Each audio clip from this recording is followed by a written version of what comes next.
I was adjusting my robe in the courthouse bathroom mirror when my phone buzzed. A text from my sister Claire that would shatter everything I thought I knew about family loyalty. But let me tell you what happened next, because sometimes the universe has a way of delivering justice in the most unexpected moments. Before we jump back in, tell us where you're tuning in from, and if this story touches you, make sure you're subscribed, because tomorrow, I've saved something extra special for you. The fluorescent lights hummed overhead as I straightened my shoulders and checked my appearance one final time. Judge Maya Chen, that's what the nameplate on my chamber's door read, though most days I still felt like that quiet girl who used to hide behind thick glasses and worn textbooks. 10 years on the bench, and I was finally presiding over the biggest case of my career.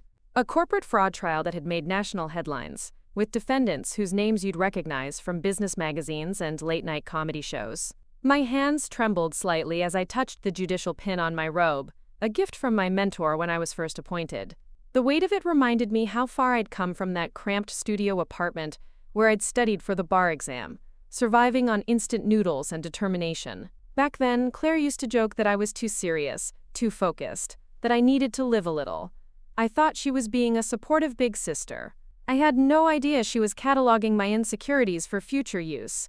The text message glowed on my screen like a poisoned dart. Maya, I need you to know something before tonight. David's promotion party is important to me, and I can't have you there looking like some pathetic nobody who never learned how to dress or talk to successful people.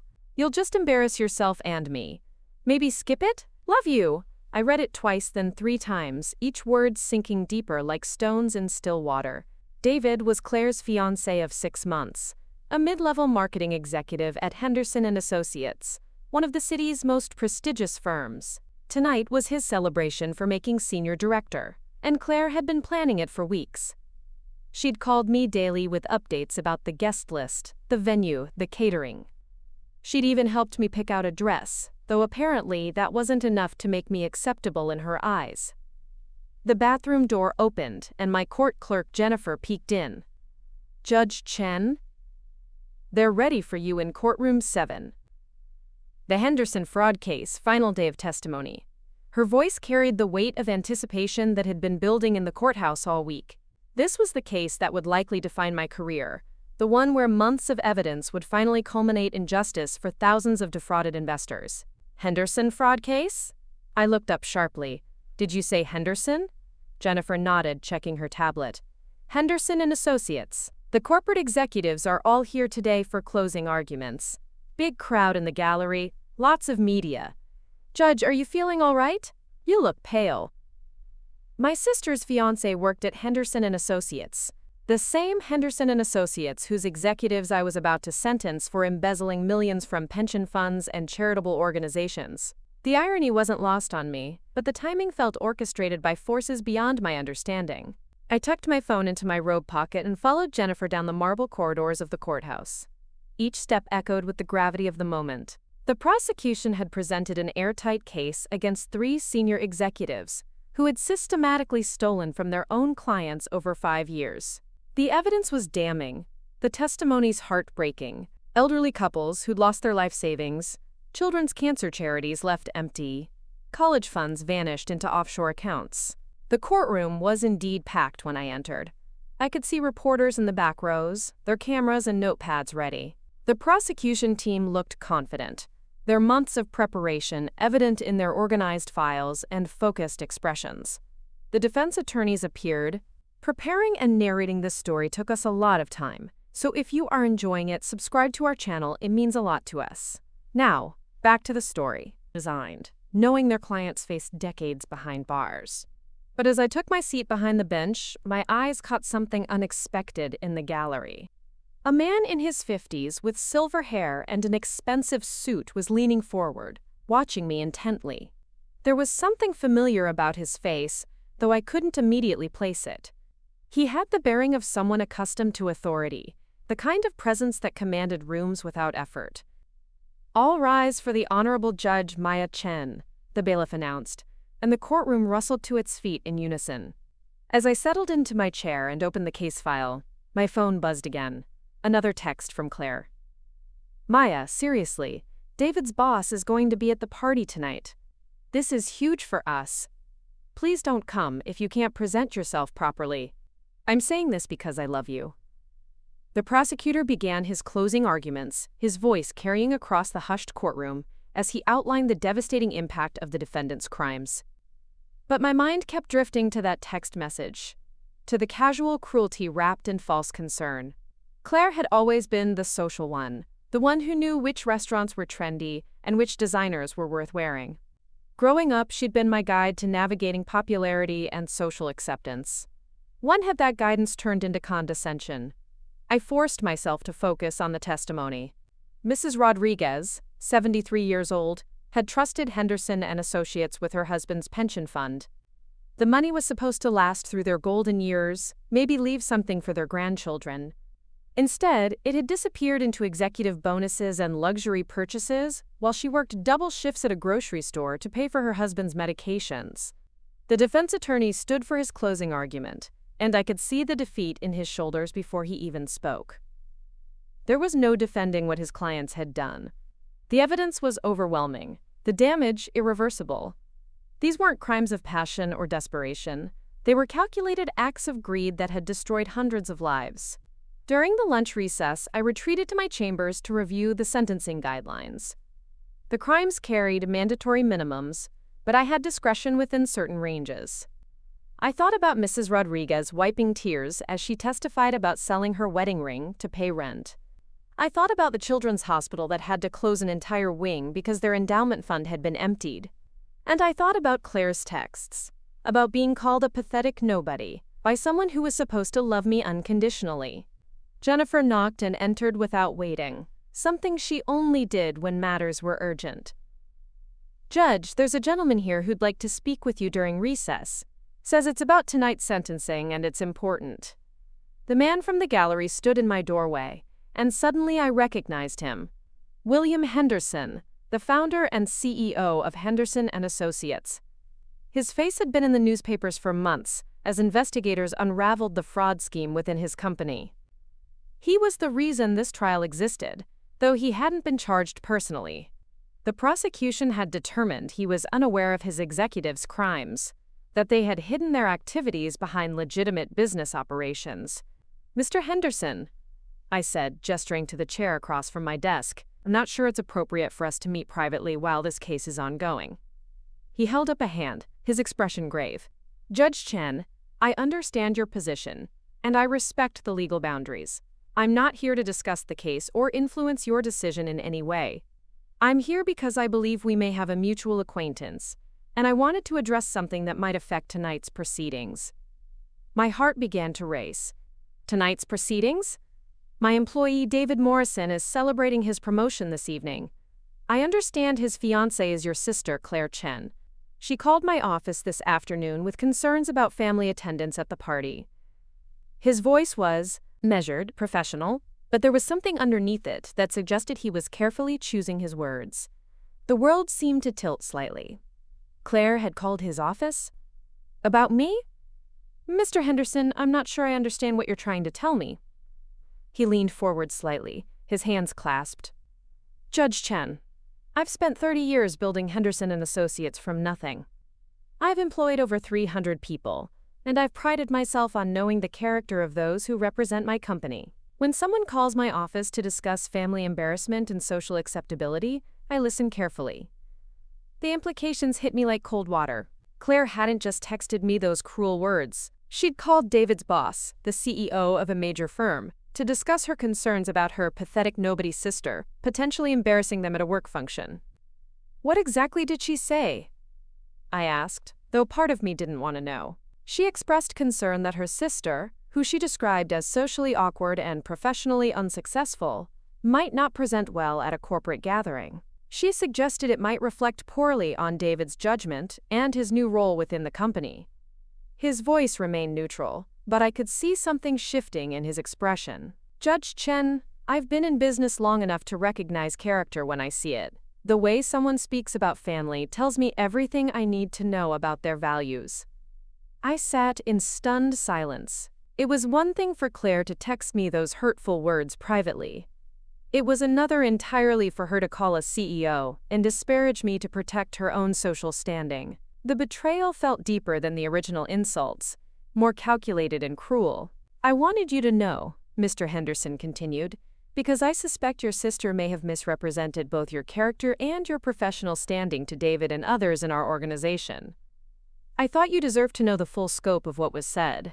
Mr. Henderson, I appreciate your honesty, but I should tell you that this conversation is highly irregular given the circumstances." He nodded. "I understand completely, and I want to be clear that nothing about this personal matter will influence my respect for the court's decision today. Justice must be served regardless of social connections or family dynamics. The people my executives hurt deserve nothing less than the full weight of the law." After he left, I sat alone in my chambers staring at my phone. The texts from Claire seemed even more vicious now, knowing she'd taken her campaign against me beyond our private sisterly relationship into professional circles. She'd called the CEO of a major company to complain about me, using her fiancé's career as justification for her cruelty. The afternoon session began with the jury delivering their verdict. Guilty on all counts for all three defendants. The courtroom erupted in quiet satisfaction from the prosecution side, tears of relief from victims in the gallery, and resigned acceptance from the defense. Now came my role, the final act in this drama of justice and accountability. I looked out at the packed courtroom, at the families who had been devastated by greed, at the reporters who would carry this story to the world. In the back, Mr. Henderson sat quietly, his face reflecting the weight of watching his company's reputation being rebuilt through justice rather than cover-ups. "The court will now proceed to sentencing," I announced, my voice steady despite the emotional turmoil of the day. "But first, I want to address the impact these crimes have had on our community." As I spoke about the responsibility that comes with managing other people's money, about the trust that had been violated and the lives that had been destroyed, I thought about trust in all its forms. Professional trust, fiduciary trust, and the most basic trust that should exist between sisters. The defendants had betrayed their clients for money and status. Claire had betrayed me for social acceptance and perceived advantages. The sentences I delivered were within the guidelines but on the higher end of the spectrum. 25 years for the primary defendant, 18 for the second, 15 for the third. The courtroom was silent except for the quiet sobbing of the defendants' families and the satisfied murmurs of victims who finally felt heard. As I prepared to adjourn the court, Mr. Henderson stood up in the gallery. It was unusual for someone to rise during proceedings, but something in his posture suggested he had something important to say. "Your Honor, if I may," he said, his voice carrying across the courtroom. "I wanted to thank you for your handling of this case. Your fairness and dedication to justice have helped restore my faith that good people can emerge from even the darkest situations. It has been an honor to witness your work." The simple statement sent ripples through the courtroom. Here was the CEO of the affected company, publicly acknowledging the court's integrity and dedication. It was unprecedented and deeply meaningful, but I sensed there was more to his words than met the surface. As the courtroom emptied, I gathered my files and prepared for the end of what had been one of the most significant days of my career. The Henderson fraud case was closed. Justice had been served, and I had upheld the law with the integrity my position demanded. But the personal betrayal from Claire still stung, made worse by knowing she'd taken her campaign against me into professional settings. Jennifer appeared at my chamber's door as I was removing my robe. "Judge Chen, there are some reporters who'd like a statement about the sentencing." I nodded, straightening my blazer. The navy blue suit I'd chosen that morning was professional and well-tailored, a far cry from the frumpy, unsuccessful image Claire had painted to David's boss. As I walked toward the courthouse steps where the reporters waited, I caught a glimpse of my reflection in the glass doors. I looked like exactly what I was, a successful federal judge who had just delivered justice in a high-profile case. The late afternoon sun cast long shadows across the courthouse steps as I faced the cameras and microphones. The questions came rapidly about the sentencing, about the message it sent to corporate executives, about the recovery efforts for the victims. I answered each one thoughtfully, professionally, drawing on a decade of experience in explaining complex legal matters to the public. But as the press conference concluded and I walked toward my car, my phone buzzed with another text from Claire. "Maya, the party starts at 7. David's really nervous about impressing his boss. Please think about what I said earlier. Sometimes the most loving thing we can do is know our limitations.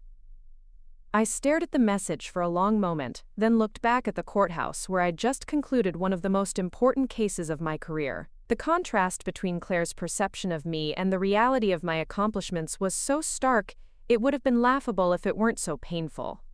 That evening, as I stood in my closet deciding what to wear to David's promotion party, I thought about the conversation with Mr. Henderson. He'd gone out of his way to inform me about Claire's phone call, to make sure I understood the full scope of her betrayal. But more than that, he'd looked at me with recognition and respect, seeing me as the accomplished professional I'd worked so hard to become. I chose a black cocktail dress with subtle jewelry and my grandmother's pearl earrings. In the mirror, I looked elegant and successful, worthy of any corporate gathering or social event. The woman staring back at me was not the pathetic nobody Claire described, but someone who had earned respect through dedication and integrity. As I drove toward the venue, an upscale restaurant in the city's business district, I wondered what the evening would bring. David's promotion party would be full of Henderson and Associates employees, including the CEO who had witnessed my professionalism firsthand just hours earlier. The same CEO who now knew exactly what Claire had said about me behind closed doors. The irony was almost poetic. Claire had called Mr. Henderson to warn him about her embarrassing sister, never knowing that her embarrassing sister was the federal judge who had just handled his company's biggest crisis with distinction and integrity. She had tried to diminish me professionally to protect her own social standing, unaware that my professional standing was far more impressive than anything she could have imagined. I pulled into the restaurant's valet parking and took a deep breath. Whatever happened tonight, I would face it with the same dignity and strength I brought to my courtroom every day. Claire's words had wounded me, but they hadn't defined me. The Henderson fraud case had reminded me who I really was, and what I had accomplished through years of hard work and sacrifice. The valet opened my car door with a professional smile. "Good evening, ma'am. Welcome to Meridian." As I walked toward the restaurant's entrance, I could see through the large windows that the party was already in full swing. People in elegant attire clustered around cocktail tables, their laughter and conversation creating the warm buzz of a successful celebration. Somewhere in that room was Claire, probably checking her appearance and making sure David was networking with the right people. Somewhere in that room was David, enjoying his moment of professional triumph. And somewhere in that room was William Henderson, the CEO who had watched me deliver justice with integrity and grace just a few hours earlier. The CEO who knew exactly what Claire really thought about her sister, and who was about to discover exactly who that sister really was. I straightened my shoulders and walked through the entrance, ready for whatever conversation awaited me inside. The Meridian restaurant's main dining room had been transformed into an elegant celebration space, with soft amber lighting casting a warm glow over the assembled guests. Crystal glasses clinked with champagne toasts, and the gentle hum of professional networking filled the air. I stood at the entrance for a moment, scanning the crowd for familiar faces, when I spotted Claire near the bar. She was radiant in an emerald green dress that complemented her auburn hair, animated as she gestured while speaking to a small group of well-dressed professionals. David stood beside her, beaming with the confidence of a man whose career had just taken a significant leap forward. He looked handsome in his tailored suit, and I could see why Claire was so taken with him. But as I watched them together, I couldn't shake the memory of her texts, the casual cruelty wrapped in sisterly concern. I made my way through the crowd, accepting congratulations from several people who recognized me from newspaper coverage of the Henderson case. It was surreal to be celebrated for my professional achievements at the very party where my sister had tried to exclude me for being professionally unsuccessful. The conversations were brief but warm, filled with genuine respect for the difficult decisions I'd made that day. "Maya!" Claire's voice cut through the ambient noise as she spotted me approaching. Her smile was bright but didn't quite reach her eyes. "You came after all. I wasn't sure you'd make it." She air-kissed both my cheeks, a gesture that felt performative rather than affectionate. "I wouldn't miss celebrating David's success," I replied evenly, extending my hand to her fiancé. "Congratulations on the promotion. Senior director is quite an achievement." David's handshake was firm and his smile genuine. Thank you, Maya. Claire's told me so much about you. It's wonderful that you could be here tonight. His words were kind, but I wondered exactly what Claire had told him about me, and whether it aligned with the phone call she'd made to his boss. David, I need to introduce you to the Petersons, Claire interjected quickly, her hand already guiding him away. They're from the Chicago office, and you absolutely must meet them. She glanced back at me with an expression I couldn't quite read. Maya, why don't you grab a drink? We'll catch up in a bit. I watched them move toward another group, Claire's laugh ringing out as she seamlessly inserted David into their conversation. She was in her element here, the social butterfly who could work any room and make connections effortlessly. It was a skill I'd always admired about her, though tonight it felt more calculated than charming. At the bar, I ordered a glass of wine and found myself studying the other guests. Most were Henderson and Associates employees and their partners, mixed with clients and business associates. The conversation topics ranged from market trends to vacation destinations, the comfortable chatter of people who belonged in these circles. I felt perfectly at ease among them, despite Claire's suggestions that I would be out of place. Judge Chen? A voice behind me made me turn. A young woman with kind eyes and a professional demeanor approached with a warm smile. I'm Sarah Martinez from the Henderson Legal Department. I was in the courtroom today for the sentencing. I just wanted to say how impressed I was with your handling of the case. Thank you, Sarah. That means a great deal coming from someone who understands the complexities involved. I found myself genuinely pleased to connect with someone who had witnessed my work firsthand. How long have you been with Henderson and Associates? 3 years now, and I have to say, today felt like a turning point for the company. The way you addressed the impact on the victims while maintaining fairness to the defendants, it was exactly what we needed to begin rebuilding trust. Sarah's enthusiasm was infectious, and I could see why she'd succeeded in corporate law. As we talked, I became aware of a shift in the room's energy. Conversations had become slightly quieter, and I noticed several people glancing toward the entrance. Following their gaze, I saw William Henderson making his way through the crowd, greeting employees with the easy confidence of a leader who genuinely cared about his people.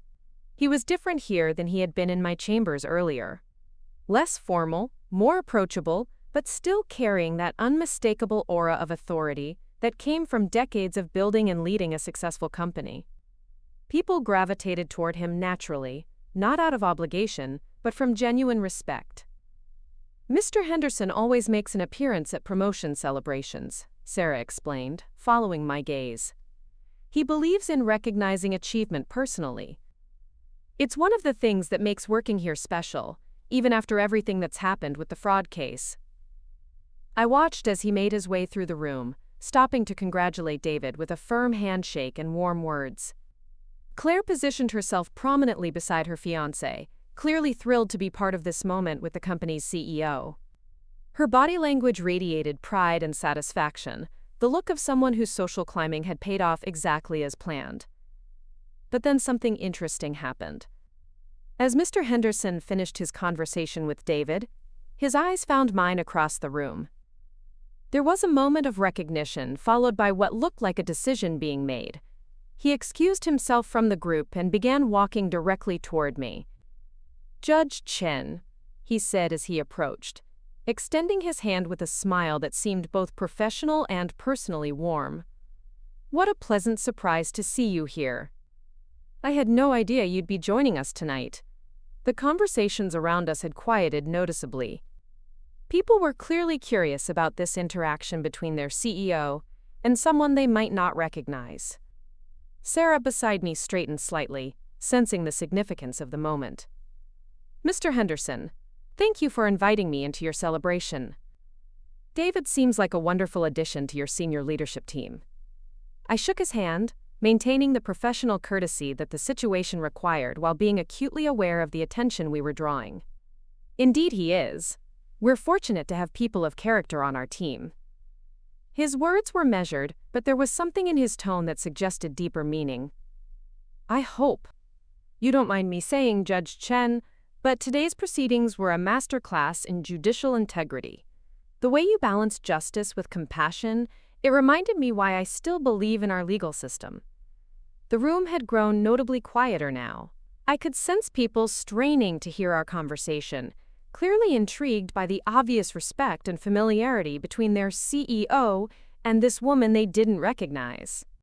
From the corner of my eye, I could see Claire's expression shifting from confusion to something approaching concern. "That's very kind of you to say, Mr. Henderson. Today was about ensuring that justice was served for all the people who were hurt by the actions of a few. Your company's cooperation throughout the investigation made a difficult process much more effective." "Your company?" I heard someone whisper nearby. The phrase seemed to ripple through the immediate vicinity as people began to piece together the context clues of our conversation. Mr. Henderson nodded gravely. "The fraud case has been a dark chapter for us, but having it resolved fairly and thoroughly allows us to move forward with integrity. Your handling of the sentencing was exactly what we needed to begin rebuilding trust with our clients and the community." "Fraud case?" Another whisper, this one louder.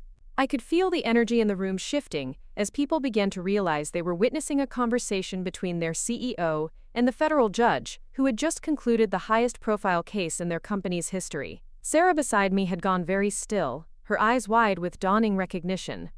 "You're the judge from today," she whispered, barely audible. "You're the one who sentenced the executives." The realization spread through the nearby crowd like ripples in water. I watched as expressions changed, from polite curiosity to genuine interest, to something approaching awe. These were people whose livelihoods had been affected by the fraud, whose company's reputation had been damaged by the actions of corrupt executives. To them, I wasn't just a random party guest, I was the person who had delivered justice on their behalf. "Ladies and gentlemen," Mr. Henderson said, his voice carrying enough authority to command attention from the entire room. The conversation stopped, and all eyes turned toward us. "I'd like you to meet someone very special. This is Judge Maya Chen, the federal judge who concluded the Henderson fraud case today." The response was immediate and electric. Applause began slowly, then built into something genuinely enthusiastic. People were smiling, nodding their approval, raising their glasses in acknowledgement. Someone called out, "Thank you," from across the room, and others echoed the sentiment. I felt a flush of warmth at the recognition, but also a profound awareness of Claire's position across the room. She stood frozen beside David, her face a mask of shock and something that looked like dawning horror. This was not how she had envisioned the evening unfolding. The sister she had dismissed as a pathetic nobody was being celebrated by her fiancé's boss and colleagues as a respected federal judge. "Judge Chen's handling of our case was exemplary," Mr. Henderson continued, his voice carrying easily through the now silent room. "Her fairness, her dedication to justice, and her compassion for the victims of these crimes have helped us turn a very dark page in our company's history. It's an honor to have her here with us tonight." More applause followed, and I found myself genuinely moved by the warmth of the reception. These were people who understood the significance of what had happened in that courtroom today, who appreciated the careful balance between justice and mercy that every difficult decision required. David stepped forward, his expression a mixture of pride and bewilderment. "Judge Chen, I had no idea. Claire never mentioned that you had." He trailed off, clearly struggling to reconcile the successful federal judge being celebrated by his boss with whatever image his fiancé had painted of her. "Sister?" "It's quite all right, David," I said gently. "My work doesn't always come up in family conversations." The understatement felt almost absurd given the circumstances, but I wanted to spare him embarrassment in front of his colleagues. But Mr. Henderson wasn't finished. He turned slightly to address the crowd more fully, and I sensed that something significant was about to happen. "You know, it's interesting how life works sometimes. Earlier today, I had someone call my office with concerns about family members attending tonight's celebration. They worried that certain relatives might not present well in professional settings." The room was absolutely silent now. Every person present seemed to understand that they were witnessing something important, though most probably didn't grasp the full context. Claire's face had gone pale, and I could see her hands trembling slightly as she clutched her champagne glass. "I find it fascinating," Mr. Henderson continued, his tone remaining conversational but carrying unmistakable weight. When people worry about family members embarrassing them professionally, only to discover that those same family members have achieved far more success and recognition than they ever imagined. The implications of his words were sinking in across the room. People were looking between Mr. Henderson, me, and Claire, clearly sensing family drama but not fully understanding the dynamics at play. David's expression had shifted from confusion to something approaching alarm as he began to piece together what was being said. Sarah leaned closer to me and whispered, "Someone called about you? Someone in your family didn't want you here?" I didn't respond, but I didn't need to. The truth was becoming clear to everyone present. Someone had tried to exclude me from this celebration, worried that I would be an embarrassment. That same someone was now watching me be honored and celebrated by the CEO and employees of the company where her fiancé had just been promoted. "Judge Chen," Mr. Henderson said, turning back to me with a smile that was both genuine and pointed, "I hope you'll forgive me for making you the center of attention. It's not often we have the opportunity to thank someone personally for their service to justice and to our community." "The thanks aren't necessary, Mr. Henderson. I was simply doing my job, upholding the oath I took when I accepted the position." My response was professional, but I was acutely aware of the multiple conversations happening simultaneously in this moment. "Nevertheless, it's an honor to meet you, Judge," he said, extending his hand again. But this time, his words carried across the room clearly, ensuring everyone present heard them. "An absolute honor to meet you." The phrase hung in the air like a benediction. Around us, people were nodding their agreement, some raising their glasses again in acknowledgement. But the person I was most aware of was Claire, standing motionless across the room with an expression of absolute devastation. She had spent the day trying to exclude me from this celebration, worried that her unsuccessful, socially awkward sister would embarrass her in front of David's colleagues and boss. Instead, she was watching that same sister be publicly honored by the CEO as a respected federal judge whose work had directly benefited the company and its employees. The irony was complete, but I took no joy in her obvious distress. This wasn't about revenge or humiliation. It was about truth revealing itself in the most unexpected ways, about assumptions being shattered by reality. David approached us, his expression sincere but troubled. "Judge Chen, I owe you an apology. I had no idea about your accomplishments, your position. Claire never mentioned." He stopped, clearly struggling with how to address the obvious disconnect between his fiancé's description of me and the reality of who I was. "David, please don't feel bad about that. Family members don't always share every detail of their professional lives with each other. I wanted to protect him from the full weight of what was happening, even though I suspected he was beginning to understand the situation's complexity." But Mr. Henderson seemed determined to ensure clarity. "David, Judge Chen sentenced 3 executives from our company today for defrauding our clients out of millions of dollars. Her work directly protected our reputation and helped us demonstrate that we take accountability seriously. She's exactly the kind of person we should be honored to have at our celebrations." The words hit David like a physical force. I could see him processing the implications, understanding that his fiancé had not only misrepresented me but had actively tried to exclude someone whose professional achievements far exceeded anything in their social circle. Around us, conversations were resuming, but they were different now. People were approaching me with introductions, expressing genuine gratitude for my handling of the case, sharing stories about how the fraud had affected them personally. I found myself in the center of a warm, appreciative crowd, being treated with the respect and recognition that my position warranted. Meanwhile, Claire remained frozen in place, watching her carefully constructed social evening transform into something completely different from what she had planned. The sister she had dismissed was being celebrated while she stood isolated, her deception exposed in the most public way possible. The evening had shifted irrevocably, and we were only just beginning to understand the full consequences of the truth that had been revealed. Mr. Henderson remained beside me as people continued to approach with thanks and congratulations. His presence seemed protective, almost paternal, as if he understood that this moment was about more than just professional recognition. "Judge Chen," he said quietly during a brief lull in the conversations, "I hope you understand why I felt it important to acknowledge your work tonight. Sometimes people need to see clearly who deserves their respect and appreciation." I met his eyes and saw understanding there, a recognition of the family dynamics that had been exposed. He had witnessed Claire's attempt to diminish me, and had chosen to respond with truth and dignity, rather than allowing deception to prevail. "Thank you, Mr. Henderson. Your words mean more than you know." As the evening continued to unfold around us, I realized that this was only the beginning of a much larger reckoning that would ripple through relationships and assumptions in ways none of us had anticipated. The conversations with Henderson and Associates employees continued throughout the evening, each interaction reinforcing the stark contrast between Claire's perception of me and the reality of my professional standing. Dr. Patricia Wells, the company's chief financial officer, spent 20 minutes discussing the complexities of financial fraud cases and expressing genuine admiration for how I had navigated the sentencing guidelines. Marcus Thompson, head of client relations, thanked me personally for helping restore confidence in the company's integrity. Claire remained at a distance, her earlier vivacity replaced by a strained smile that fooled no one.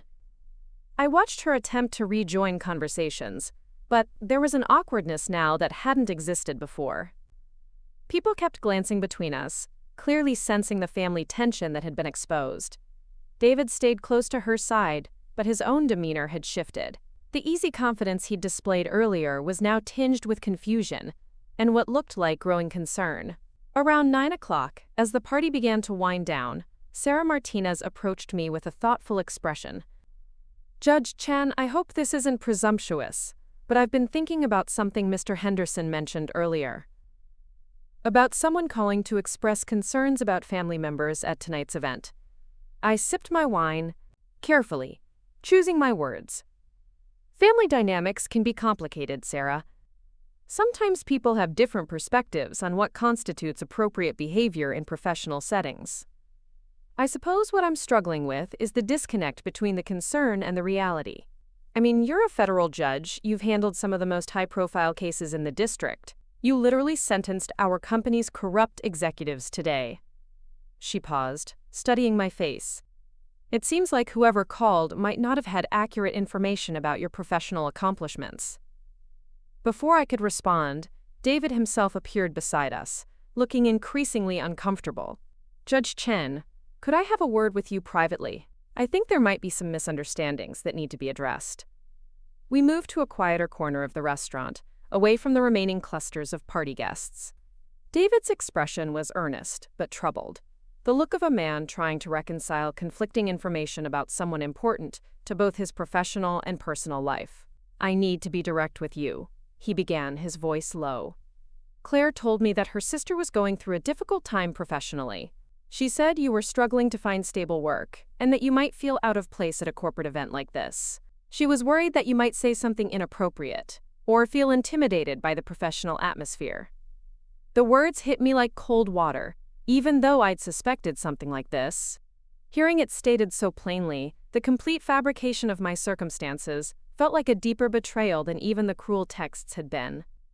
She also mentioned that you had a tendency to exaggerate your accomplishments when you felt insecure, and that people should take anything you said about your career with a grain of salt. David's discomfort was obvious as he relayed these details. "Judge Chen, I'm beginning to understand that Claire may have misrepresented the situation significantly." I took a deep breath, processing the full scope of what my sister had done. She hadn't simply insulted me privately or tried to exclude me from the party.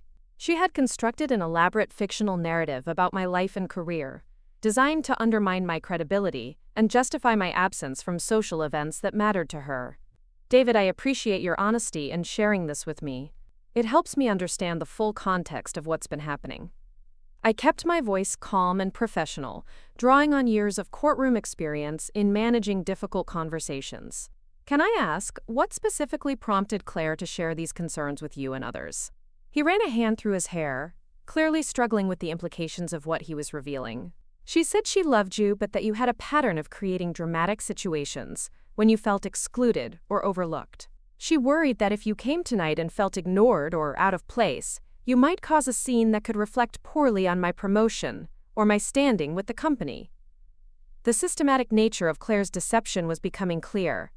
She had crafted a narrative that painted me as unstable and unsuccessful, while positioning herself as the loving but concerned sister trying to protect everyone from my inappropriate behavior. It was manipulative in a way that went far beyond simple sibling rivalry or social climbing. There's something else, David continued reluctantly. Claire called Mr. Henderson's office yesterday to discuss the guest list for tonight. She specifically requested that any family members who might not understand professional etiquette be tactfully discouraged from attending. She mentioned that her sister in particular might need guidance about appropriate conversation topics and behavior. The full picture was crystallizing now. Claire had not only tried to exclude me but had gone to elaborate lengths to ensure that if I did attend, any claims I might make about my professional accomplishments would be dismissed as the fantasies of an unstable person seeking attention. She had poisoned the well in advance, creating a scenario where my actual achievements would seem like obvious lies. Judge Chen, I need you to know that I had no idea about any of this until tonight. If I had understood who you were, what you had accomplished, I would never have gone along with Claire's suggestions about limiting the invitation or managing your expectations. I could see genuine regret in his expression, and I felt sorry for him. David had been caught between his fiancé's manipulations and the truth, unaware that he was being used as a tool in his future sister-in-law's campaign to diminish and exclude me. David, I don't hold you responsible for any of this. You were given information by someone you trusted, and you acted on that information in good faith.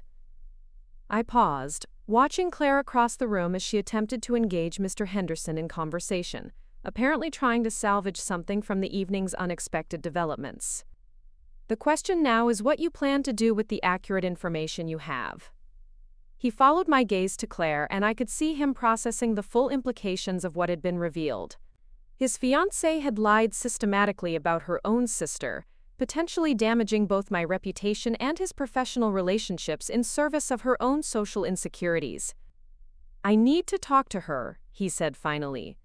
This goes way beyond just getting facts wrong. This is about character and integrity, qualities that matter deeply to me both personally and professionally. As David walked away to rejoin Claire, I found myself approached by William Henderson once more. He had been observing the interactions throughout the evening with the keen eye of someone accustomed to reading people and situations accurately. Judge Chen, I hope tonight hasn't been too uncomfortable for you. Family situations can be complex, but I wanted you to know that your professionalism and grace under what I suspect have been difficult circumstances have been impressive to witness. Thank you, Mr. Henderson. I have to admit, this evening has been more eventful than I anticipated when I decided to celebrate David's promotion. He nodded thoughtfully. I've been in business for over 30 years, and I've learned to pay attention when someone goes out of their way to manage other people's perceptions. When your sister called my office yesterday, something about the conversation troubled me. My heart rate quickened. Yesterday's call to his office was another piece of Claire's campaign that I hadn't fully understood. She was very concerned about managing expectations for tonight's event. She wanted to ensure that any family members who attended understood the professional nature of the gathering and didn't embarrass themselves or others with inappropriate behavior or unrealistic claims about their accomplishments. The methodical nature of Claire's deception was staggering. She had called the CEO's office to preemptively undermine my credibility, ensuring that if I did attend and reveal my actual profession, it would be dismissed as fantasy or exaggeration. Mr. Henderson, I'm curious about something. When Claire made this call, did she specifically mention that her sister was a federal judge? His expression grew serious. Judge Chen, your sister told my assistant that her sister worked in, quote, something related to the legal field, but had a tendency to exaggerate her role and responsibilities. She suggested that if this sister attended tonight and claimed to be involved in high-profile legal cases, people should understand that such claims were likely embellished. The betrayal felt complete now. Claire had not only tried to exclude me, but had systematically worked to ensure that my actual accomplishments would be dismissed as lies if they came to light. She had weaponized my professional success against me by framing it as delusional behavior that needed to be managed and contained. I have to tell you, Judge Chen, that conversation made me deeply uncomfortable. I found that people who feel the need to manage other people's reputations so carefully usually have their own reasons for doing so. Around us, the party was winding down. Guests were beginning to say their goodbyes, thanking David for the celebration and expressing optimism about his future with the company. But the earlier warmth of the evening had been replaced by an undercurrent of tension that everyone seemed to sense, even if they didn't fully understand its source. I watched Claire attempting to navigate conversations with remaining guests, but her earlier ease had vanished. People were polite but distant, clearly picking up on the family dynamics that had been exposed. Her attempts at her usual vivacious charm felt forced and hollow. Meanwhile, David stood apart from her for the first time all evening, speaking intently with two colleagues from his department. Their expressions were serious, and I suspected they were discussing more than just work-related topics. The revelation about Claire's deceptions would have professional implications for David as well, given that she had involved his boss and colleagues in her manipulations. Sarah Martinez approached me as I prepared to leave. "Judge Chen, I wanted to thank you for being so gracious tonight. I have to admit, I'm still processing everything that's been revealed about the family situation. These things happen, Sarah. Family relationships can be more complicated than they appear on the surface. What's bothering me," she continued, "is the calculated nature of what seems to have occurred. I mean, calling the CEO's office to preemptively discredit someone, constructing an elaborate false narrative about their circumstances, systematically undermining their credibility in advance. That's not just family drama, that's strategic manipulation." Her words echoed my own thoughts. This wasn't about sibling rivalry or social anxiety. This was about a deliberate campaign to control and diminish me, using sophisticated tactics that spoke to a level of calculation that was deeply troubling. "I keep thinking about what would have happened if Mr. Henderson hadn't been in the courtroom today," Sarah continued. "If he hadn't witnessed your professionalism and competence firsthand. Your sister's false narrative might have succeeded in undermining your reputation within our company.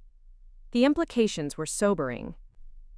If circumstances had been different, if the Henderson fraud case had been handled by another judge, or if Mr. Henderson hadn't chosen to attend the sentencing, Claire's deceptions might have achieved their intended effect.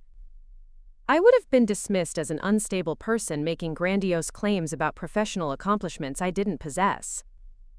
"Judge Chen," Sarah said quietly, "I hope you're considering what other areas of your life might be affected by this kind of systematic deception. If she was willing to go to these lengths over a work party, what else might she have done to control or damage your reputation?" The question lingered with me as I said my goodbyes and prepared to leave the restaurant. As I waited for my car from the valet, I could see through the windows that Claire and David were having an intense conversation near the bar. Her animated gestures and his serious expression suggested that the reckoning I had anticipated was beginning. My phone buzzed with a text message, and I was surprised to see it was from William Henderson. "Judge Chen, thank you for your grace and professionalism tonight. If you're comfortable with it, I'd like to have lunch next week to discuss how our legal department might better support the court's work. Your insights would be valuable." The message was professionally appropriate, but I sensed there was more to his invitation than just legal consulting. He had witnessed the full scope of Claire's deceptions and seemed to understand that there might be broader implications that needed to be addressed. As my car arrived and I prepared to leave, I reflected on how the evening had unfolded. What had begun as a simple celebration of David's promotion had become a revelation of character and motivation that would have lasting consequences for everyone involved. Claire's systematic campaign to diminish and exclude me had been exposed in the most public way possible. Her fiancé now understood the full scope of her deceptions and manipulations. Her future boss and his colleagues had witnessed her attempts to control and discredit her own sister. The social capital she had worked so hard to accumulate was now contaminated by questions about her integrity and character. But perhaps most significantly, the truth about my own accomplishments and professional standing had been revealed to people who could appreciate their significance. The respect and recognition I had earned through years of dedicated service had been acknowledged and celebrated, despite Claire's attempts to undermine and hide it. As I drove home through the quiet streets, I considered what would come next. David would need to decide whether he could build a life with someone capable of such calculated deception. Claire would need to confront the consequences of her actions and the damage she had done to multiple relationships. The professional community that had learned about her manipulations would need to reassess their understanding of her character. And I would need to decide how to respond to the full revelation of my sister's betrayal, knowing now that it extended far beyond cruel texts or social exclusion into systematic efforts to damage my reputation and credibility. The evening had been a turning point, but it was only the beginning of a much larger reckoning that would affect all our lives in ways we were only starting to understand. The truth had been revealed, but the consequences of that revelation were still unfolding, promising changes that none of us had anticipated when the evening began. The following Tuesday morning brought an unexpected visitor to my courthouse chambers. Jennifer knocked and entered with an expression that suggested she was still processing whatever conversation had just occurred in the outer office. "Judge Chen, there's a David Morrison here to see you. He says he's engaged to your sister and that it's urgent. He seems quite distressed." She paused, studying my face for a reaction. "Should I tell him you're not available?" I considered for a moment. After the revelations at the party, I had wondered when the fallout would reach me directly. David's appearance suggested that the conversations I had witnessed between him and Claire had not gone well. "Send him in, Jennifer. And please hold my calls for the next 30 minutes. David entered my chambers looking like a man who hadn't slept in days.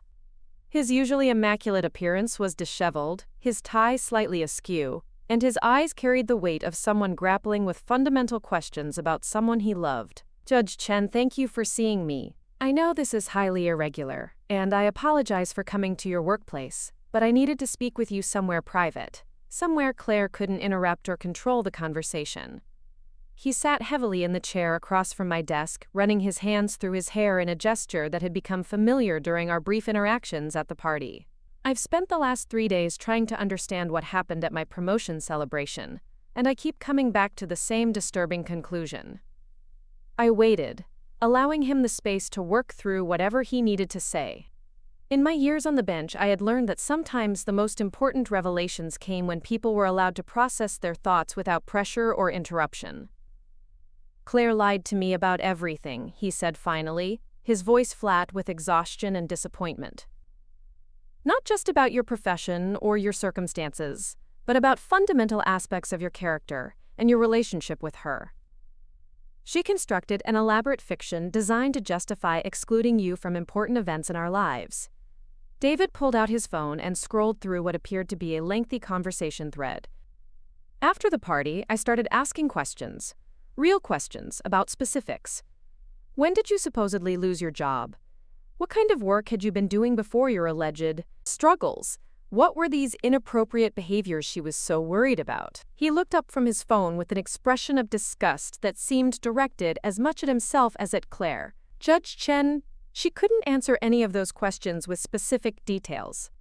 Every response was vague, evasive, designed to reinforce the general impression she wanted to create, without providing actual facts that could be verified." The methodical way David was approaching this investigation impressed me. His background in corporate analysis was evident in how he was deconstructing Claire's deceptions, looking for concrete evidence rather than accepting emotional manipulation. "I started doing my own research," he continued. "Public records, newspaper articles, court documents. Judge Chen, you've been a federal judge for over a decade. You've handled dozens of high-profile cases. You've been recognized by legal organizations, quoted in law journals, invited to speak at conferences. Your professional accomplishments are not only real but exceptional." The pain in his voice was evident as he continued. "Claire knew all of this. She had to know, which means every conversation we had about your supposed struggles, every suggestion that you needed our pity or management, every warning about your tendency to exaggerate your accomplishments, all of it was a deliberate lie." I felt a mix of sympathy for David and grim satisfaction that the truth was finally being acknowledged by someone in Claire's inner circle. "David, I'm sorry you've had to discover this about someone you care about. It can't be easy to reconcile the person you thought you knew with these revelations." "What's worse," he said, his voice growing stronger with conviction, is that I started thinking about other things Claire had told me about various people in her life. Her former best friend who supposedly became jealous and competitive. Her college roommate who allegedly spread rumors about her. Her previous boss who she claimed was threatened by her success. David's expression grew more troubled as he continued. I'm beginning to wonder if Claire has a pattern of rewriting relationships when they don't serve her narrative or when other people's success makes her feel inadequate. The insight was perceptive and troubling. If David was correct, then my situation might not be an isolated incident, but part of a broader pattern of behavior that had affected multiple relationships throughout Claire's life. There's something else, Judge Chen, something that makes this even more serious than just family drama. David leaned forward, his expression grave. Claire's false narrative about you wasn't just shared with me privately. She repeated these stories to several of my colleagues, including people who work directly with Mr. Henderson. She actively damaged your reputation within professional circles that matter to both our careers. The implications of what he was saying began to sink in. Claire's deceptions hadn't been contained to family gatherings or private conversations. She had spread false information about me to people in the legal and business community, potentially affecting my professional reputation in ways I hadn't even considered.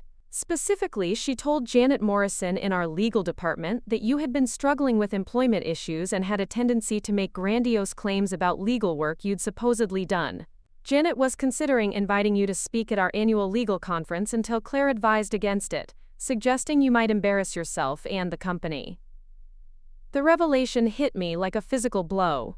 Professional speaking opportunities were important for maintaining visibility and credibility within the legal community. Claire had not only tried to exclude me from social events but had actively interfered with my professional development. Judge Chen, Janet Morrison is highly respected in our field. If she had concerns about your credibility or stability based on Claire's false information, she would have shared those concerns with other legal professionals. Your sister may have damaged your reputation far beyond what either of us realized.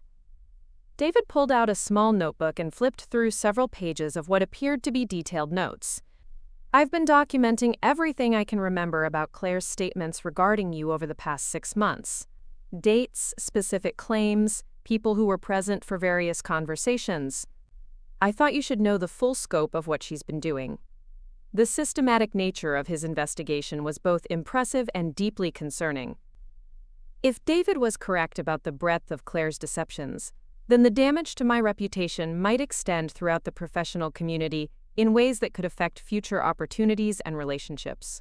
There's more, David continued, his voice taking on a tone of barely controlled anger. Yesterday, Claire tried to convince me that the revelation at the party was part of some elaborate scheme you had orchestrated to humiliate her. She suggested that you had somehow manipulated Mr. Henderson into recognizing you publicly, that the whole thing was a calculated attempt to embarrass her in front of my colleagues. The audacity of Claire's continued manipulation, even after being exposed so thoroughly, was staggering. Rather than accepting responsibility for her deceptions, she was attempting to reframe the situation as evidence of my own manipulative behavior. Judge Chen, she actually suggested that I should consider whether someone capable of such elaborate social manipulation could be trusted in a position of judicial authority. She tried to turn your professional success into evidence of character flaws that should concern my employer and the legal community. David's disgust was evident as he relayed these details. That's when I realized that Claire isn't just someone who made mistakes or exercised poor judgment. She's someone who will continue to lie and manipulate, even when confronted with undeniable evidence of her own deceptions. He closed his notebook and looked directly at me with an expression of resolve that hadn't been there when he entered my chambers. Judge Chen, I can't marry someone who is capable of this level of systematic deception and manipulation. Someone who would damage her own sister's professional reputation to serve her own social insecurities. The finality in his voice suggested that he had already made his decision about the relationship, but I sensed there was more he needed to discuss. I'm going to end my engagement to Claire, he continued, but I'm also concerned about the professional implications of what she's done. If she spread false information about you throughout our legal community, There may be people who still believe those falsehoods even after the revelation at the party. David was right to be concerned. Professional reputations in the legal field were built over years and could be damaged quickly by whisper campaigns and false narratives. If Claire had successfully convinced key people that I was unstable or prone to exaggerating my accomplishments, those impressions might persist even after the truth was revealed. "I want to help you address this situation," David said firmly. "I have contacts throughout the legal community who may have heard Claire's false narratives.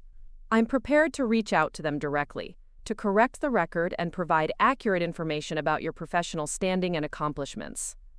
His offer was generous and potentially very helpful, but I could see the personal cost it would exact. Actively working to undo his ex-fiancé's deceptions would require him to publicly acknowledge that he had been in a relationship with someone capable of such systematic manipulation. "David, I appreciate your offer, but are you prepared for the implications of taking such a public stance?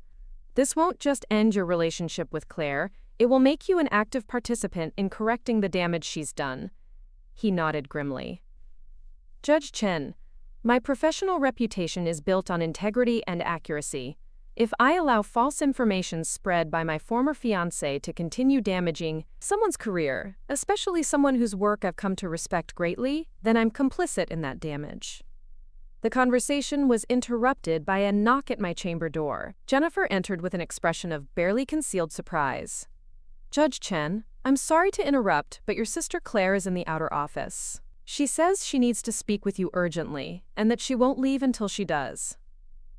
She seems quite agitated. David and I exchanged glances. Claire's arrival at this particular moment suggested that she might have discovered his intention to end their engagement, or that she had learned about his efforts to investigate and document her deceptions. "Judge Chen," David said quietly, "I should probably leave through the back entrance. If Claire sees me here, she'll know I've been discussing her behavior with you, and that might escalate whatever confrontation she's planning." But before I could respond, we heard Claire's voice in the outer office, raised and demanding. "Jennifer, I know my sister is in there, and I know David is with her. I can see his car in the parking garage. I need to speak with both of them immediately." David's expression hardened. "Actually, Judge Chen, maybe it's time for all three of us to have this conversation together. Claire needs to understand that her deceptions have been fully exposed, and that there will be consequences for what she's done." I considered the options. Having this confrontation in my judicial chambers was highly irregular and potentially problematic. But attempting to avoid it might only postpone an inevitable reckoning while allowing Claire to continue her manipulative behavior. "Jennifer," I called out, "please ask my sister to come in and clear my calendar for the next hour." Claire entered my chambers with the kind of controlled fury that I recognized from our childhood arguments. Her appearance was immaculate as always, but there was a brittleness to her composure that suggested she was operating on pure adrenaline and determination. "Maya," she said, her voice tight with barely controlled emotion, "I need to understand what you think you're accomplishing with this elaborate performance. First, the party, now stealing my fiancé, manipulating him against me with your sob stories and professional pretensions." David started to respond, but Claire cut him off with a sharp gesture. "David, I know what she's been telling you. How she's been painting herself as some kind of victim while making me look like a villain. You have to understand that Maya has always been jealous of my social success, my ability to navigate professional relationships effectively. The audacity of her continued manipulation, even with both David and me present as witnesses to the truth, was breathtaking. She was attempting to reframe the entire situation as evidence of my jealousy and manipulation, rather than acknowledging her own systematic deceptions. "Claire," David said, his voice calm but firm, "I've spent the last 3 days verifying every claim you made about Maya's professional circumstances. Every single statement you made was false. Maya is a respected federal judge who sentenced executives from my own company just days ago." Claire's composure flickered for a moment before reasserting itself. "David, you don't understand how manipulative she can be. She's always been able to fool people initially, to present herself as more successful or accomplished than she really is. The judge thing is just her latest fabrication." "Claire," I said quietly, "David has seen the court documents, the newspaper articles, The public records of my cases. The evidence of my professional standing is a matter of public record, not fabrication. But Claire wasn't finished. Maya, I know you've been planning this for months. Getting yourself assigned to a case involving David's company. Arranging to be at the party. Manipulating Mr. Henderson into that little performance. All of it designed to humiliate me and steal David away from me. The conspiracy theory she was constructing was so elaborate and divorced from reality that it would have been laughable if it weren't so concerning. Claire was apparently incapable of accepting responsibility for her actions or acknowledging the truth about the situation. Claire, David said, his voice growing sharper, federal judges don't get to choose which cases they're assigned to. Maya didn't manipulate Mr. Henderson into recognizing her work. She earned that recognition through years of professional excellence that you systematically tried to hide and undermine. You don't know her like I do, Claire insisted, turning back to David with desperate intensity. She's always been resentful of my success, my relationships, my ability to fit into sophisticated social circles. This whole thing is revenge for imagined slights from our childhood. I realized that Claire was not just continuing her deceptions, but genuinely seemed to believe some of them. She had apparently convinced herself that her false narratives about me were accurate, that her manipulative behavior was justified by my supposed character flaws and jealousy. Claire, I said, keeping my voice level and professional, I need you to understand something clearly. David is ending your engagement not because I manipulated him, but because he discovered that you're capable of systematic deception on a scale that makes a healthy relationship impossible. The words hit her like a physical blow. She looked back and forth between David and me, apparently searching for some argument or manipulation that could change the trajectory of the conversation. David, you can't seriously be choosing her over me. After everything we've built together, everything we've planned for our future, you're gonna throw that all away based on her lies and manipulations? David stood up from his chair, his decision clearly final. Claire, I'm ending our engagement because you lied to me repeatedly about your own sister. You damaged her professional reputation with false stories. You manipulated me into excluding someone whose accomplishments far exceed anything in our social circle. That's not the kind of person I can build a life with. Claire's carefully constructed composure finally cracked completely. Fine, she said, her voice rising to a near shout. Choose the pathetic nobody over someone who actually knows how to succeed in the real world. But don't come crying to me when you discover that her whole judicial career is built on lies and manipulation, just like everything else about her. The final accusation hung in the air like a toxic cloud. Even after everything that had been revealed, even facing the end of her engagement and the exposure of her systematic deceptions, Claire was still attempting to undermine my professional credibility with completely fabricated claims. David looked at her with an expression of complete disgust. Claire, I'm going to make sure that everyone who heard your false stories about Maya learns the truth about her actual accomplishments and your deceptions. Your lies won't be allowed to stand. As Claire stormed out of my chambers, slamming the door behind her, David and I sat in the sudden silence, processing what had just occurred. The confrontation had revealed the full depth of Claire's delusions and her complete inability to accept responsibility for the damage she had caused. Judge Chen, David said finally, I'm sorry you had to witness that. I think I was hoping that when confronted with undeniable evidence, Claire would acknowledge what she had done and perhaps show some remorse. Instead, she doubled down on the lies and added new ones. I nodded, feeling emotionally drained by the encounter. David, I think what we just witnessed reveals something important about Claire's character. This isn't just about poor judgment or social insecurity. This is about someone who has lost the ability to distinguish between truth and the fictional narrative she creates to serve her own needs. As David prepared to leave my chambers, he turned back with a final thought. Judge Chen, I want you to know that I'm going to follow through on my promise to correct the false narratives Claire spread about you. It's the least I can do to address the damage she's done to your reputation. After he left, sat alone in my chambers, contemplating the full scope of what had been revealed over the past few days. Claire's betrayal had extended far beyond cruel texts or social exclusion. She had launched a systematic campaign to damage my professional reputation, spread false narratives throughout the legal community, and manipulate the people around her to serve her own insecurities and social ambitions. The confrontation in my chambers had revealed that she was not only unrepentant but actively delusional about the situation, convinced that she was the victim of my supposed manipulations rather than the architect of a campaign of deception that had finally been exposed. As I prepared for my afternoon court sessions, I realized that while the truth had been revealed, the process of repairing the damage Claire had done to relationships and reputations was just beginning. The final phase of this family drama would involve not just personal healing but active efforts to restore the professional standing that had been systematically undermined by someone who should have been my strongest supporter. The revelations of the past few days had forever changed my understanding of my relationship with Claire, and had exposed character flaws that made any future relationship between us impossible.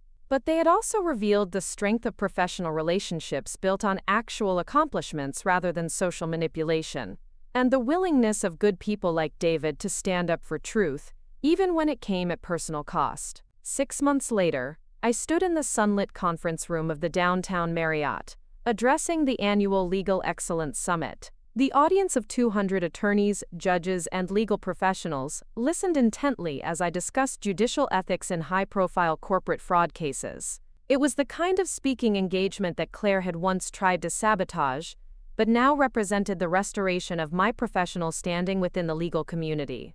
In the front row sat Janet Morrison from Henderson & Associates, the same attorney who had initially been dissuaded from inviting me to speak based on Claire's false narratives. David had reached out to her personally, explaining the situation and providing documentation of my actual accomplishments. Janet had not only issued the speaking invitation but had become a valuable professional colleague, collaborating on several legal education initiatives. William Henderson occupied a seat in the third row, his presence a testament to the mutual respect that had developed between us since that transformative evening at David's promotion party. Our professional relationship had evolved into genuine friendship, built on shared values of integrity and accountability. His company had become a model for corporate cooperation with federal investigations, partly based on lessons learned from our collaboration. The Q&A session following my presentation was engaging and substantive, focused on the complex balance between justice and mercy in corporate crime sentencing. These were conversations between peers who respected my expertise and judgment, the kind of professional recognition that Claire had worked so hard to undermine. After the event, I joined several colleagues for dinner at a nearby restaurant. The conversation flowed naturally between professional topics and personal anecdotes, the comfortable dynamic of people who enjoyed each other's company and intellectual discourse. Sarah Martinez, now promoted to senior counsel at Henderson & Associates, regaled the table with stories from recent corporate compliance cases, while Dr. Patricia Wells shared insights from her work rebuilding financial transparency in her industry. As the evening wound down, I reflected on how profoundly my life had changed since that night 6 months ago. The revelation of Claire's systematic deceptions had been painful, but it had also freed me from a relationship built on manipulation and false narratives. The professional relationships I had rebuilt were stronger because they were based on truth rather than the carefully managed perceptions Claire had tried to create. David had indeed followed through on his promise to correct the false stories Claire had spread throughout the legal community. His methodical approach, documenting specific instances of misinformation and providing accurate details about my accomplishments, had been remarkably effective. The legal community's response had been overwhelmingly supportive once they understood the full scope of what had occurred. More importantly, David's actions had revealed the character that made him worthy of respect, regardless of his romantic circumstances. We had developed a friendship based on mutual professional admiration, completely separate from the family drama that had initially brought us together. His integrity in addressing Claire's deceptions had cost him socially in some circles, but had earned him genuine respect among people whose opinions mattered. Claire herself had largely disappeared from both our lives and from the social circles she had once worked so hard to navigate. The revelation of her systematic deceptions had damaged her reputation in ways that extended far beyond our family relationship. Several mutual acquaintances had quietly shared stories of their own experiences with Claire's manipulative behavior, painting a picture of someone whose pattern of deception had affected multiple relationships over many years. I had heard through family channels that Claire had moved to another city, claiming she needed a fresh start away from people who had turned against her. Even in her departure, she had maintained the narrative that she was the victim of other people's jealousy and manipulation, rather than the architect of her own social downfall. The absence of Claire from my life had been liberating in ways I hadn't anticipated. Without the constant undercurrent of manipulation and false concern, I had been able to invest more deeply in genuine relationships and professional opportunities. The energy I had once spent managing Claire's emotional needs and social insecurities was now available for pursuits that brought real satisfaction and growth. My judicial career had flourished in ways that might have been impossible under the shadow of Claire's systematic reputation management.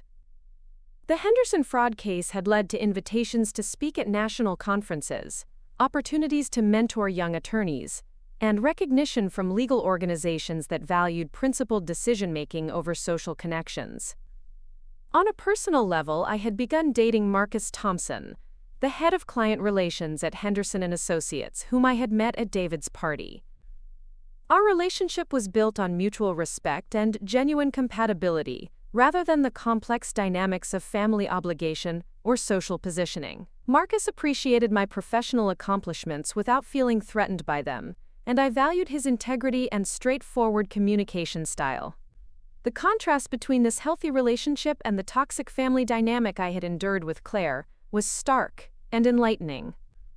Marcus celebrated my successes, supported my professional goals, and never attempted to diminish or manage my accomplishments to serve his own insecurities. It was the kind of relationship I had always deserved, but had never fully understood was possible. As I drove home from the Legal Excellence Summit dinner, I thought about a conversation I had had with my court clerk Jennifer several weeks earlier. She had asked whether I ever regretted the way things had unfolded with Claire, whether I wished the truth had remained hidden to preserve family harmony. My answer had been immediate and certain. The pain of discovering Claire's betrayal had been intense, but it had been far preferable to continuing to live within her web of deceptions and manipulations. The relationships I had built since then were stronger because they were based on truth, and my professional standing was more secure because it was grounded in actual accomplishments, rather than managed perceptions. The legal community had embraced the authentic version of myself that Claire had worked so hard to hide. The speaking engagements, professional collaborations, and mentoring opportunities that had emerged were more fulfilling than any social connections based on false narratives could have been. Most importantly, I had learned to recognize and value genuine relationships over those that required constant management and emotional manipulation. The people in my life now were there because they appreciated who I actually was rather than who someone else thought I should be. As I pulled into my driveway, I noticed a small package on my doorstep. Inside was a handwritten note from David along with a newspaper clipping from his hometown paper. The article featured a photo of him receiving a community service award for his volunteer work with legal aid organizations, work he had begun as a way of processing his experience with Claire's deceptions. His note was brief but meaningful. Maya, thank you for showing me what integrity looks like under pressure. Your example helped me understand the kind of person I want to be, both professionally and personally. The work I'm doing with legal aid clients has been deeply rewarding, partly because it's built on the same principles of truth and service that you demonstrate every day in your courtroom. I smiled as I read his words, remembering the confused and conflicted man who had appeared in my chambers 6 months earlier. His transformation from someone caught between truth and manipulation into someone actively working to serve others demonstrated the power of choosing authenticity over convenience. The house felt peaceful as I settled in for the evening. The silence wasn't empty or lonely, but full of possibility and contentment. I had built a life based on genuine accomplishments, honest relationships, and authentic self-expression. The dramatic confrontations and family trauma of 6 months earlier had given way to a quieter but deeper satisfaction. Before bed, I reviewed my calendar for the upcoming week. 3 judicial hearings, a mentoring session with a young female attorney, dinner with Marcus, and a weekend hiking trip with Sarah and several other colleagues. Each commitment represented relationships and opportunities that existed because of who I actually was, rather than despite it. Claire's attempt to diminish me as a pathetic nobody had ultimately revealed the opposite truth. The professional recognition, genuine friendships, and meaningful work that now filled my life were testaments to the value of authenticity over manipulation, truth over convenient fiction. As I turned off the lights and prepared for sleep, I felt a profound sense of gratitude for the painful revelation that had freed me from a toxic relationship and opened the door to a life built on genuine foundations. Sometimes the most hurtful betrayals become unexpected gifts, clearing away false connections to make room for authentic ones. The woman who had once tried to exclude me from social gatherings as an embarrassment was no longer part of my story. Instead, that story was now filled with people who celebrated rather than diminished my accomplishments, who supported rather than undermined my professional goals, and who valued truth over the careful management of perceptions. Up next, you've got 2 more standout stories right on your screen. If this one hit the mark, you won't want to pass these up. Just click and check them out.